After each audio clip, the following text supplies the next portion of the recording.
Coming up on 5 Minute News. Congress to discuss rules for Trump's removal under 25th Amendment. 13 charged in plots against Michigan governor. And COVID drug Trump touted as a cure developed using aborted fetal cells. It's Friday, October 9. I'm Anthony Davis. Democrats in the US Congress have announced a plan to create a commission to review whether Donald Trump is capable of carrying out his presidential duties or should face removal from office. The office of the House Speaker, Nancy Pelosi, announced a Friday press conference about the bill after she expressed concern that Trump, who is under treatment for coronavirus at the White House, is suffering a disassociation from reality. The president has unleashed a barrage of erratic and self-contradictory tweets and declarations in recent days that have left staff scrambling and raised concerns over his stability. In a zigzagging interview on the Fox Business Channel on Thursday, his first since being hospitalized, Trump boasted, "I'm back because I am a perfect physical specimen and I'm extremely young, and so I'm lucky in that way." Pelosi, who is negotiating a COVID-19 economic stimulus plan, responded at her weekly press conference. Trump is, shall we say, in an altered state right now, and the disassociation from reality would be funny if it weren't so deadly. Trump retweeted Republican allies, including the Congressman Mark Green, who posted, "I wouldn't put it past Speaker Pelosi to stage a coup. She has already weaponized impeachment. What's to keep her from weaponizing the 25th Amendment?" In the surprise move on Thursday, Pelosi revealed that Democrats will meet to focus on the 25th Amendment to the Constitution, which contains a clause that allows a president to be removed from office against his will because of physical or mental incapacity. Although the 25th Amendment enables Pelosi to create such a panel to review the president's health and fitness for office, the House of Representatives would not be able to remove Trump from office without the agreement of the Vice President Mike Pence and members of the cabinet. They have given no hint that such a move is imminent. Agents foiled a stunning plot to kidnap Michigan Democratic Governor Gretchen Whitmer, authorities said yesterday in announcing charges in an alleged scheme that involved months of planning and even rehearsals to snatch her from her vacation home. 6 men were charged in federal court with conspiring to kidnap the governor in reaction to what they viewed as her uncontrolled power, according to a federal complaint. Separately, 7 others linked to a paramilitary group called Wolverine Watchmen were charged in state court for allegedly seeking to storm the Michigan Capitol and seek a civil war. The 2 groups trained together and planned various acts of violence, according to the state police. Rehearsals for the kidnapping took place in August and September, according to an FBI affidavit, and 4 of the men had planned to meet Wednesday to make a payment on explosives and exchange tactical gear.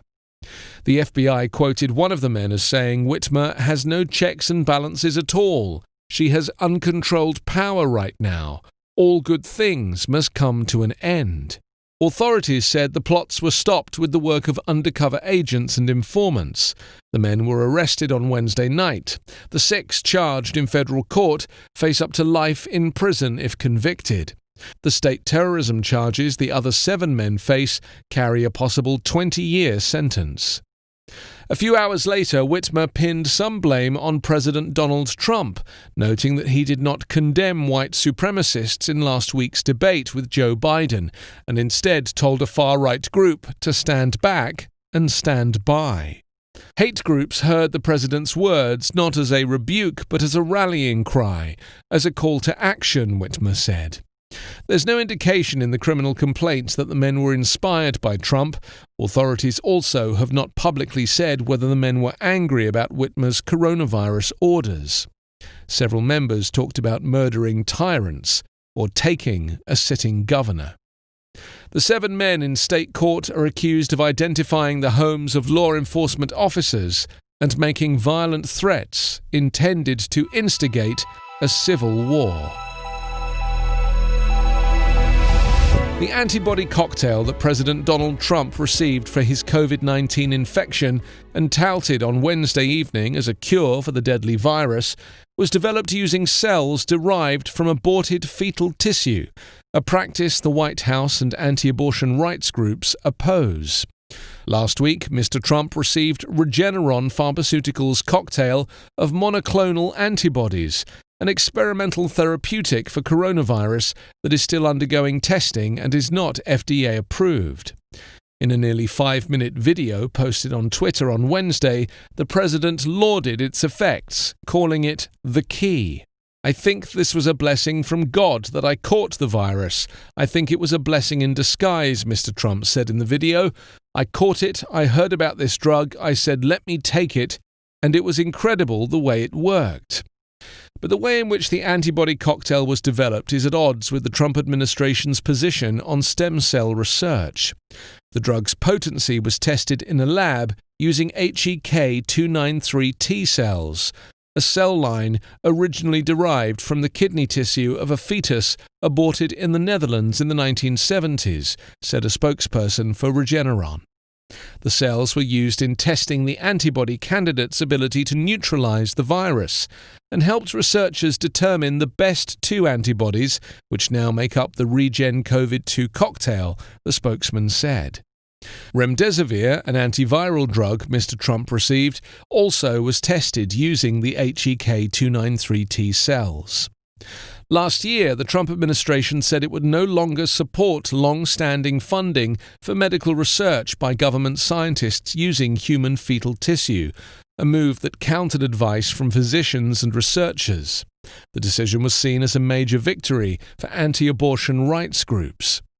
Despite the president's enthusiasm, medical experts say none of the current treatments amount to a cure for COVID-19, which has killed nearly 215,000 Americans to date. You can subscribe to 5-Minute News on YouTube with your preferred podcast app. Ask your smart speaker or enable 5-Minute News as your Amazon Alexa flash briefing skill. Please subscribe, rate and review us at 5minute.news. 5-Minute News is an independent production covering politics, inequality, health and climate, delivering unbiased, verified and truthful world news daily.